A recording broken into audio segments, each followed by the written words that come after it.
All right, well, we're starting on another job today. Courtesy of the new heavy hauler that I've met that moved my machine up the road for me to the next door job. He found two little jobs for me actually. This is his next door neighbor, so he actually lives, you can see his truck parked right over there. That's the heavy hauler. So he just moved Rosie over here this morning, not 30 minutes ago. And I'm gonna hop on and work for a little bit while I can, just to start going here before I gotta go home and watch the kids.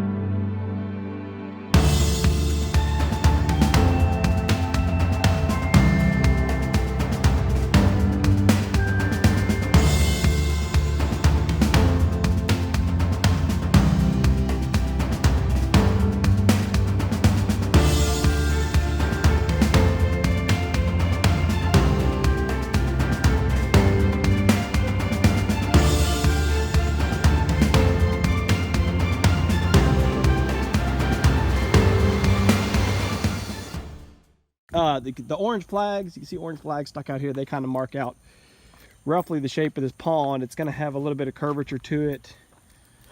So the flags curve around the edge of the grass here. They go around, they go inside of that tree and inside of this tree, and then it sticks back out over here a little bit, sticks back into there a little bit. So it's going to be kind of this 3-point star, if you will. But anyway, it's not a real big pond.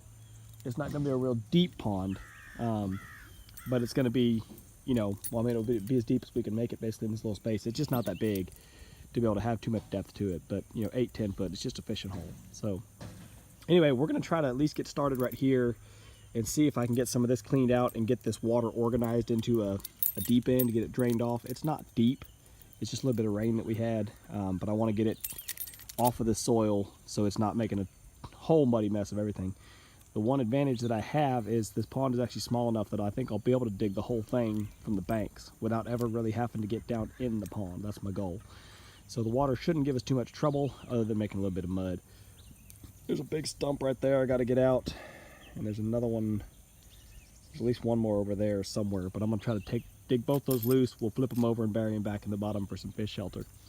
But anyway, let me hop on Rosie and see what I can get going here. Well, here we are after only 6 hours, and this was 6 hours of me doing pretty much everything because the dozer broke down. But we came in, it's a big transformation obviously.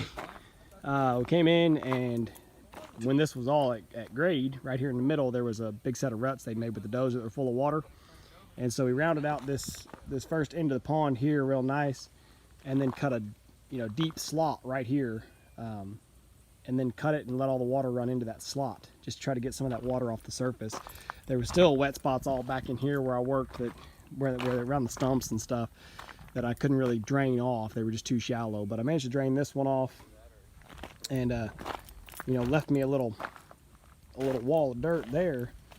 And then we dug this stump out, and flipped it over and stuffed it in there. It had another little wall of dirt, and then I kept on working my way back. Another stump we dug out, I just crammed it down in that trench. It's not really buried, it's just stuck in there. But we're basically sloping the sides down, to where the water's about 4 or 5 foot deep, and then cutting this trench straight down to about, I don't know, 8 to 10. I'm hitting sand, that's why I stopped actually. I was gonna go a little deeper, but I got through the clay and I got into a sand, and I imagine it's gonna be just like my place where the sand doesn't really leak. But anyway, I think this is plenty more than enough. He said he'd be happy with 8 to 10 feet deep, especially having that deep trench. That'll help keep the pond cool in the summertime, hopefully keep the fish a little happier. And it is a pretty small pond, so to have it be small and also that deep slot's really important. If it was small and shallow, it'd turn into just a little rotten snake hole, So anyway, 6 hours, that's it for today. I'm gonna come back. He said come back tomorrow, and if I can put in 4 hours, just make it even 10, he'd be happy with that. I mean, I can easily put in, 4 hours. Especially if I have to bail all this back, the hope was that the dozer would push it all out, but the dozer, they can't get it to run for some reason. If they can't get it running tomorrow, then I'll pull all that back from the banks, just at least so the banks are clean. So that'll buy a little bit of time, but really it's rounded out where he wants it right now in the back. I cut this corner out a little more just because that's where the stump was at and it was rotten. or the ground was muddy, just real nasty. And so I went ahead and just got that muck out of there, rounded that little corner out so it kind of rounds around to that little cluster of 3 trees, and then across the back just this first little tree here, that little tree there. That tree we had as a corner, and then I realized that it was dead, so we went ahead and knocked it down. So we really could take the pond more back into there if we want. I mean, I think he's kind of indifferent. He just wants a nice little pond in the front yard. He's not too worried about how big it is or what size and shape it is. So I don't know. We'll see what tomorrow brings, but I'm pretty happy with the first, like I said, the first 6 hours that I put into it. Had the dozer been going to help keep all this dirt off the top of me, and that's pretty much why I shut down today, was got to where I was having to flip dirt 2 and 3 times, and I'll do that at my own place, but on a job like this where I'm billing by the hour, I don't really feel right doing that to the customer if I can help it. So that's why I wanted to shut down today. I'll give them a chance to work on the dozer, and hopefully he'll get it running by tomorrow. I mean, the client just told me, he said, hey, if we have to, you'll bail it back and you'll get more hours. That's fine. But I'll give him the opportunity because it's his dozer. He owns it. So if he can run it and save himself some money, that's good. Anyway, that's it for today. We'll let you know tomorrow. All right, well, let me just walk in here and show you guys the finished product on the pond. Well, mostly finished. The homeowner, or the client, owns that bulldozer, so he's got a lot of work to do still just on spreading and packing and grading, but it looks like my excavator was used a bit more than I thought last night, but whatever. The heavy hauler that kind of got me this job called and asked if he could use it just to help because he was spreading the spreading the dirt with the dozer, so I told him that was fine. But he maybe didn't do too much. He just took what was all piled in here and flipped it back there. So not horrible, whatever, is what it is.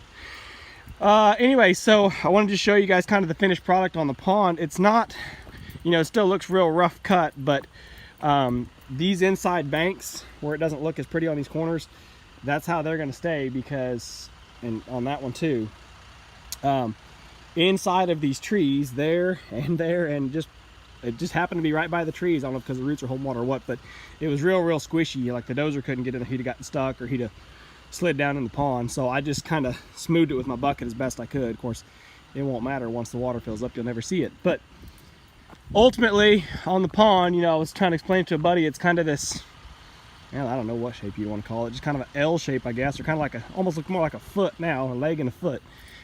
So we brought out this end. It's just kind of a long straight channel. I mentioned earlier on in the video, we went down about 2 feet to get down on the good clay. At least that's what I was trying to do, and I wanted the dozer to shape out a bowl, and I was kind of rough cutting the banks, and then I wanted him to smooth the banks, and then I was going to get down on the bottom and cut this slot. Well, then the dozer was broke down for an entire day. Turned out it just had dirt in the fuel lines, which I told the guy, you might want to flush out your fuel lines, but whatever. So I ended up cutting a lot of it myself instead because I couldn't get the dozer running.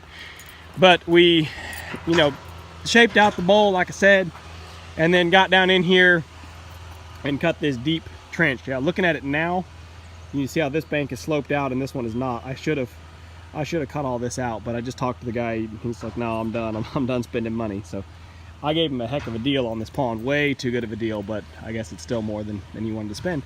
But anyway, so we cut this trench out in the bottom, just so it's as deep as we could go. I dug down until I hit sand, and I don't know how thick the sand is, which I don't think the sand would leak, but he didn't say that he wanted sand. He just wanted the dirt pulled out, so I stopped at the sand. I think it's about 8 to 10 feet deep. It's at least 8 feet. When you look at this stump and that tree over there, it's hard to get a perspective, but I think it's at least 8 or 10 feet deep.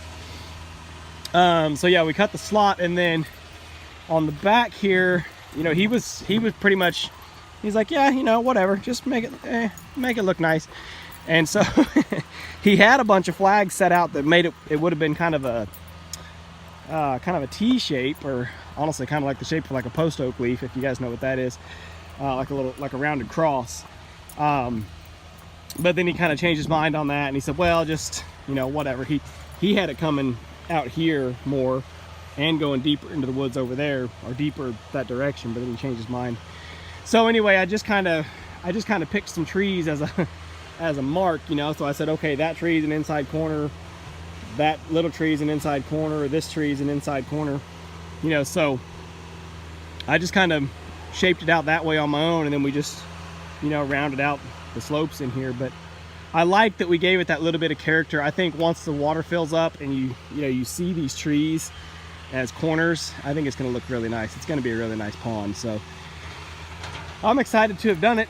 We knocked it out pretty quick, really. I mean, I'm happy with how quick it went, given had the dozer been running, we'd have been done even faster, you know, just because I ended up having to flip a lot of the dirt several times just to get it out of my way so I could keep working. But anyway, I'll put the drone up here and give you guys a little flyover on it just so I can show off, I guess.